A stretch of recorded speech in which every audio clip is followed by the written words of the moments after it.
नमस्कार. लोकवृत्तमध्ये आपलं स्वागत. सर्वसामान्य शेतकऱ्याच्या मुलाला लढायचं का नाही?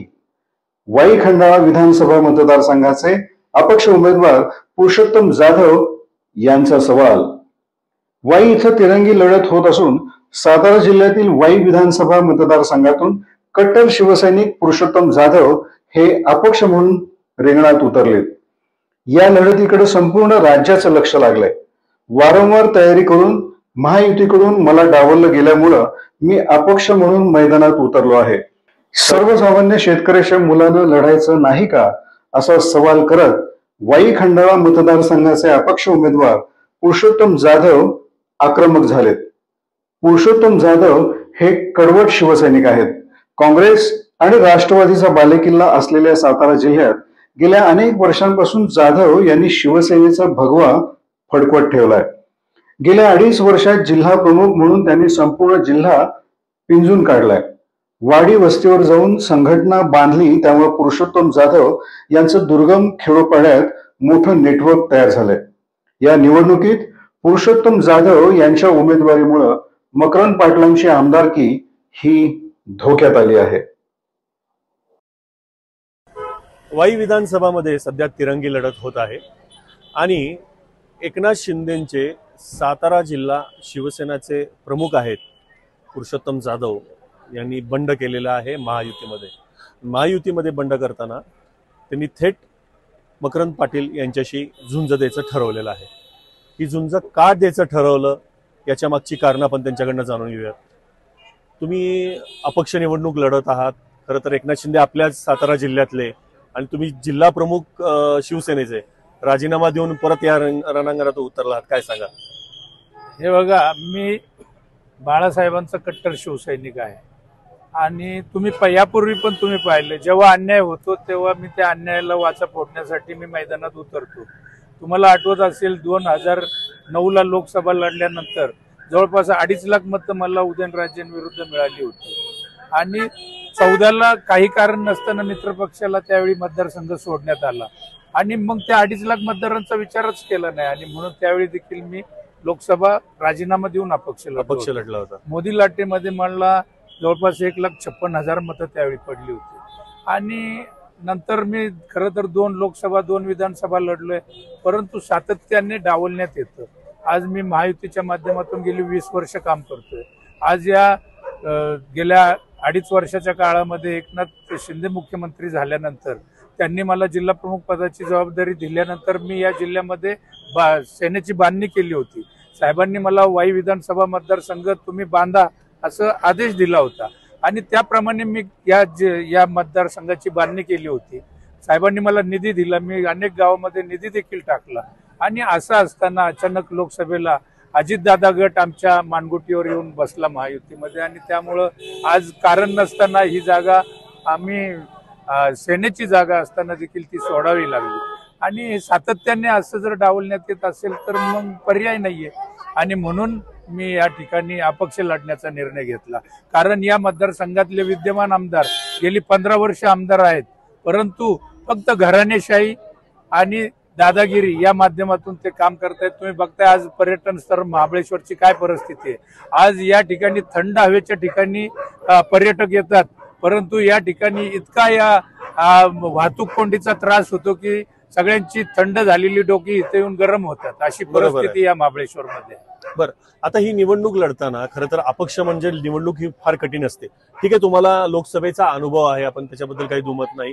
अपक्ष निवडणूक तुम्ही लढलेले आहात, परंतु ही निवडणूक आपण कशी बघताय आणि जनतेसमोर नेमका तुमचा अजेंडा काय? हे पहा, मी महायुतीला कुठे अडचणीत येऊ नये म्हणून मी स्वतः जेव्हा हा मार्गच बंद झाला त्यावेळी मी राजीनामा दिला आणि राजीनामा देऊन मी लढायचं ठरवलं होतं. म्हणून मी शरदचंद्रजी पवार साहेबांची देखील मी भेट घेतली होती आणि मी त्यांना सगळी वस्तुस्थिती सांगितली आणि त्यांना मी विनंती केली की साहेब, एका सर्वसामान्य शेतकऱ्याच्या मुलाला तुम्ही न्याय द्या, जो गेली 20 वर्ष संघर्ष करतोय आणि तरी देखील काही कारणास्तव जर अन्याय होत असेल तर तुमच्याकडे मी आलोय.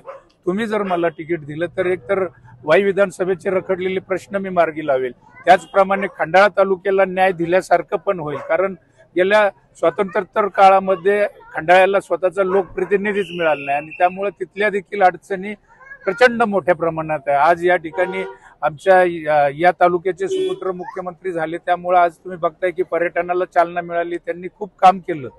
तसंच काम सगळ्याच जिल्ह्यामध्ये होणं गरजेचं आहे आणि त्या दृष्टीने मी या वाई विधानसभेमध्ये काम करताना असंख्य अडचणी आहेत आणि त्या सोडवायच्या असतील तर संघर्ष करावा लागतो. आणि मग आता सर्वसामान्य जनतेमध्ये रोष आहे.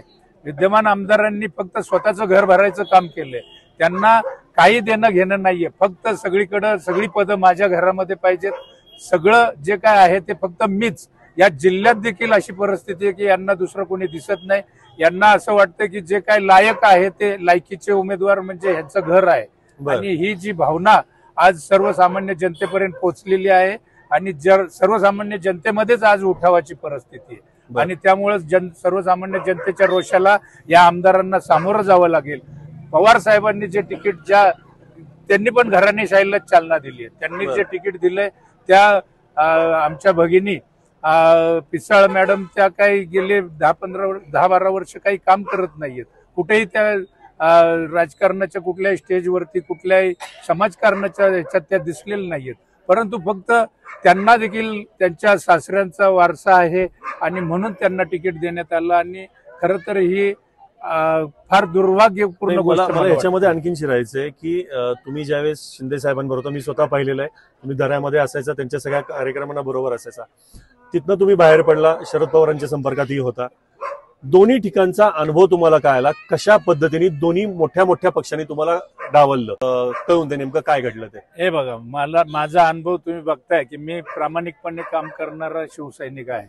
आणि जेव्हा मला मान्य बाळासाहेब ठाकरेंनी मला पहिलं तिकीट दिलं होतं आणि 2009ला मी लोकसभा लढलो, त्यावेळी बाळासाहेबांच्या आदेशाने मी लढलो. त्यावेळी खरं तर मी वाई विधानसभेची तयारी करत होतो, परंतु त्यावेळी माझा प्रवेश झाला आणि फक्त 20 दिवस आधी माझा प्रवेश झाला लोकसभेचा. आणि त्यावेळी त्यांनी मला तिकीट दिल्यावरती मी रणांगणांमध्ये उतरलो. तुम्ही पाहिली ती लढत. आणि मग दरवेळी जर असं डावलण्यात येत असेल तर पर्याय काय? आज महाराष्ट्रातील तमाम जनतेला असा प्रश्न पडेल की सातत्याने काम करून सर्वसामान्य शेतकऱ्यांच्या मुलांना राजकारणामध्ये डावलण्यात येतं आणि ती परिस्थिती आज या वाई विधानसभेमध्ये सर्वांना दिसते. बर, शेवटचा प्रश्न, कुठल्या बेसवरती तुम्ही ही निवडणूक लढवता आणि विजयाची कितपत खात्री आहे? हे पहा, तुम्हाला मी खात्रीपूर्वक सांगतो की मी नवरात्रामध्ये या वाई विधानसभा मतदारसंघामध्ये मी जवळपास 150 गावांमध्ये मी संवाद साधला आणि त्या संवादादरम्यान मी सर्व जनतेशी, गोरगरीब शेतकऱ्यांशी, सगळ्यांशी, मी महिलांशी बोललो. त्यांच्या व्यथा अडचणी समजून घेतल्या आणि त्या माझ्या लक्षात आलं की त्यावेळी त्यांच्याशी बोलताना सगळ्या गोष्टी लक्षात आल्यावर मी ठरवलं की काही झालं तरी या आमदाराचा बुरखा फाडायचा. की फक्त हा सत्तेच्या मागे लागलेली ही मंडळी आहे, त्यांना फक्त स्वतःचं घर भरायचंय. सर्वसामान्यांच्या व्यथांचं यांना काही देणं घेणं नाही. आणि निवडणुका आल्या की मग पैशाचा बाजार करायचा, दादागिरी करायची. आणि हा शिवसैनिक कधी असा त्यांच्या दादागिरीला भीक घालणारा नाहीये. त्यामुळं मी बाळासाहेबांची प्रेरणा घेऊन मी लढतोय. मला खात्री आहे की जेव्हा 20 तारखेला जेव्हा निवडणुकीचं मतदान झाल्यानंतर 23 तारखेला जेव्हा निवडणुकीचा निकाल लागेल त्यावेळी मतपेटीमधून जे बाहेर येणार आहे तो फक्त जनतेचा उद्रेक बाहेर येणार आहे. यांनी किती पैसे वाटून देत काही फरक पडत नाही. त्यामुळे मला खात्री आहे की गुलाल नक्की अपक्ष उमेदवारावरच पडणार आहे. तर हे होते वाई विधानसभेचे अपक्ष उमेदवार आणि शिंदे गटाचे बंडखोर नेते पुरुषोत्तम जाधव यांनी स्वतः आत्मविश्वास व्यक्त केलेला आहे की माझी लढाई ही घराणेशाहीच्या विरुद्ध आहे आणि मी स्वर्गीय बाळासाहेब ठाकरे यांचा सच्चा शिवसैनिक आहे. त्यामुळे जनता मला या वाई विधानसभेमध्ये निवडून देईलच.